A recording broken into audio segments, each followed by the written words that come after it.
Welcome you all in your favorite channel Let's Learn Simply. Today we are going to learn about the sentence and the kinds of sentences. So let's start with our topic. So आजचा जो आपला topic आहे तो आहे kinds of sentences. So before starting that we will learn what is sentence. वाक्य म्हणजे काय? A sentence may be defined as a group of words which make a complete sense. म्हणजेच वाक्य म्हणजे काय? ग्रुप ऑफ वर्ड्स, शब्दांचा समूह आहे which make a complete sense, की ज्याचा अर्थपूर्ण लागतो. म्हणजेच अर्थपूर्ण शब्दांच्या समूहाला आपण वाक्य असं म्हणणार आहोत. आता आपण एक्झाम्पल बघूया. पहिलं जे आहे अ ही लेक्चरर इज, हे आपल्याला वाक्य दिलेलं आहे, पण हे वाक्य आहे का? तर नाही, कारण इथे फक्त शब्दांचा समूह आहे, परंतु त्याचा कोणताही अर्थ आपल्याला लागत नाही. शब्दांची जागा बदललेली आहे, त्यामुळे अर्थ लागत नाही आणि म्हणून हे वाक्य नाही. नेक्स्ट बघूया शट द डोर, दरवाजा बंद करा, याचा पूर्ण अर्थ लागतो आहे, त्यामुळे हे वाक्य आहे. हिज नेम इज श्री, मग हे जे वाक्य आहे याचाही अर्थ पूर्ण लागतो आहे, त्याचं नाव श्री आहे. म्हणजे हे दोन वाक्य आहेत. पहिलं जे आहे ते जर आपण थोडं वेगळ्या पद्धतीने लिहिलं, like he is a lecturer, तो लेक्चरर आहे, मग याचा पूर्ण अर्थ लागतो आणि मग ते वाक्य होतो. म्हणजे फक्त शब्दांचा समूह नको आहे आपल्याला, तर आपल्याला काय हवं आहे? शब्दांचा असा समूह हवा आहे की ज्याच्यातून वाक्याचा पूर्ण अर्थ लागतो, मग त्याला आपण वाक्य म्हणणार आहोत. तर मग आता आपण बघूया की वाक्याचे प्रकार कोणते कोणते आहेत. Kinds of sentences. So there are 4 kinds of sentences in the English language. First one is assertive or declarative, विधानात्मक वाक्य.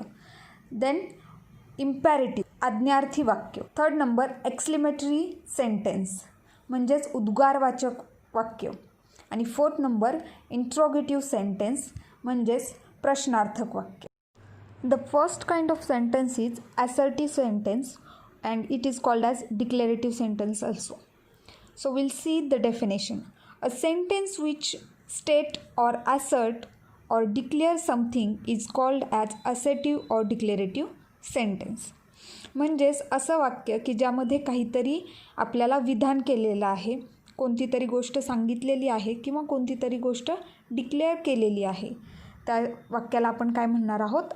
ॲसर्टिव्ह सेंटेन्स किंवा डिक्लेरेटिव्ह सेंटेन्स, म्हणजेच विधानात्मक वाक्य, कोणत्याही प्रकारचं विधान केलेलं असेल. एक्झाम्पल्स बघूया. First one, he is good cricketer, तो एक चांगला क्रिकेटर आहे, चांगला क्रिकेट खेळतो. आता हे एक विधान आहे, त्यांनी सांगितले की तो चांगला प्लेयर आहे, ठीक आहे, म्हणून हे आहे assertive sentence. Second one, Mahatma Gandhiji was the father of nation. Mahatma Gandhiji कोण होते? फादर ऑफ नेशन, राष्ट्रपिता होते. हे एक डिक्लेरेशन आहे, कारण ते आपल्याला सर्वांना माहिती आहे की आपण त्यांना राष्ट्रपिता असं म्हणतो, ठीक आहे.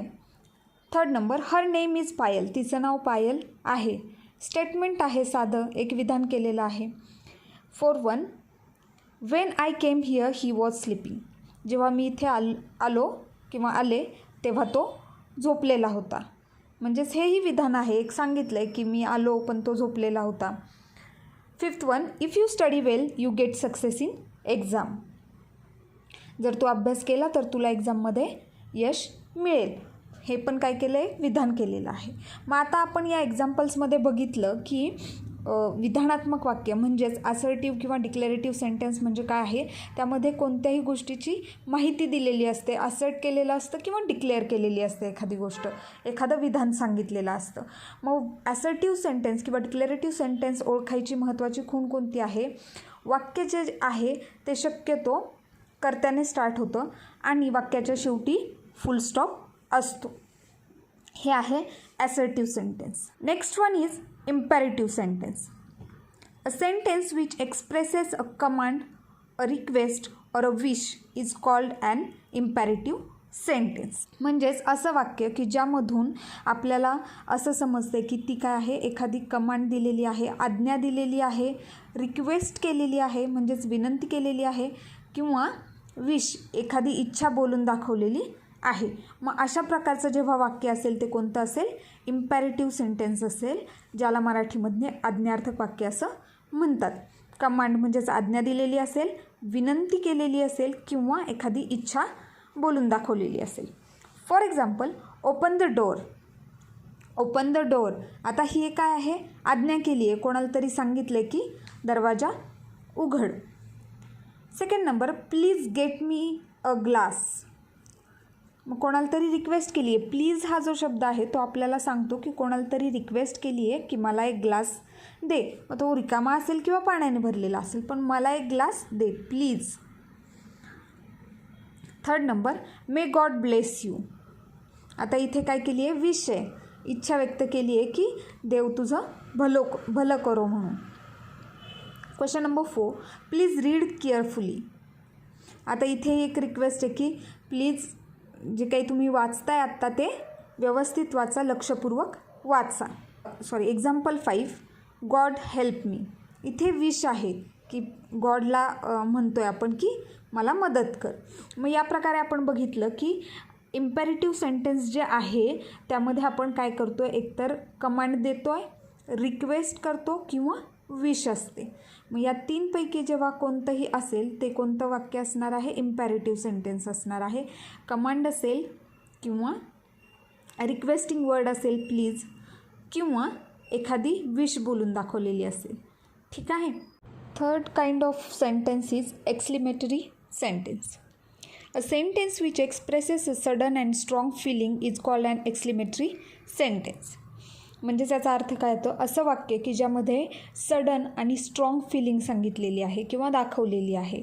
सडन म्हणजे काय? अचानकपणे, उत्स्फूर्तपणे आलेली, आणि एक स्ट्रॉंग फिलिंग, भावना जी असते ती. म्हणजेच याला आपण मराठीमध्ये म्हणतो उद्गारवाचक.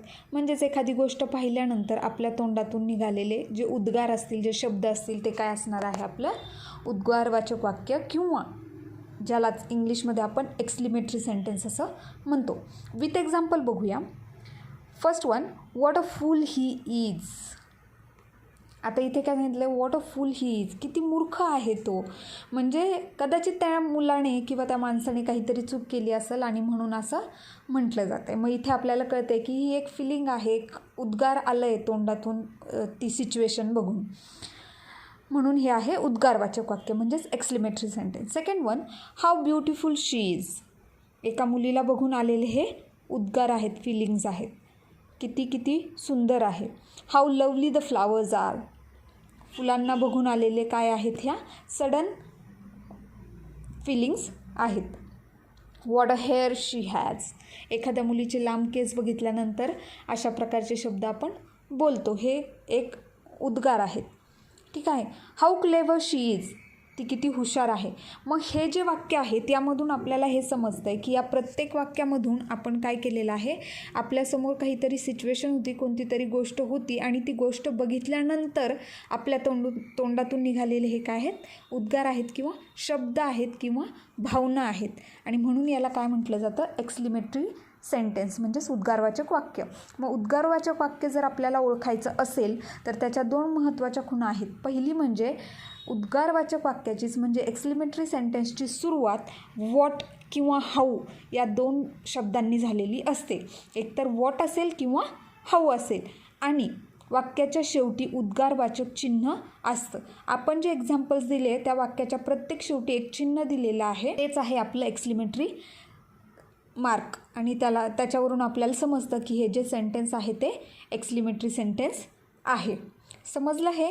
Next one is interrogative sentence.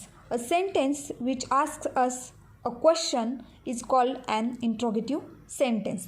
म्हणजेच असं वाक्य की ज्यातून काय केलं जातं? आपल्याला प्रश्न विचारला जात आहे. आपण विचारतो आहे किंवा समोरचा व्यक्ती आपल्याला विचारतो. ज्या वाक्यातून प्रश्न विचारला जातो ते काय असणार आहे? Interrogative sentence. For example, have you complete your homework. आता इथे कोणीतरी विचारलं आहे कोणाला तरी की तू तुझा होमवर्क पूर्ण केला आहे का? म्हणजेच टीचरनी स्टुडंटला विचारलेलं आहे. ठीक आहे. नंतर आहे डज शी प्ले सिन्सिअरली. ती व्यवस्थित खेळते का? Third number, what is your name. इथेही काय आहे? तुझं नाव काय आहे?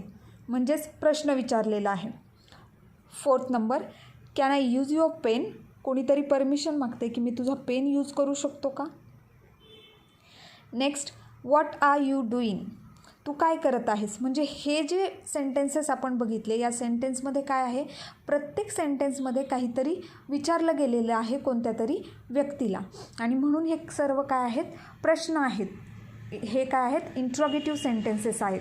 मग इंट्रॉगेटिव्ह सेंटेन्स जर आपल्याला ओळखायचा असेल तर त्याची महत्त्वाची जी खूण आहे ते काय आहे, एकतर वाक्याच्या सुरुवातीला सहाय्यकारी क्रियापद असतात किंवा व्हॉट, हू, हुम, वेअर हे जे प्रश्नार्थक शब्द आहेत ते असतात, आणि वाक्याच्या शेवटी प्रश्नार्थक वाक्य म्हणजेच क्वेश्चन मार्क असतो. मग या 2 साईनवरून आपल्याला कळेल की ते वाक्य इंट्रॉगेटिव्ह सेंटेन्स आहे. Thank you for watching the video. I hope you understand the topic. If you have any doubt, you can ask me in comment box. If you like the video, hit the like button. If you are new here, don't forget to subscribe the channel. Press the bell icon and get the notification of new videos. Do not forget to share the videos. Thank you.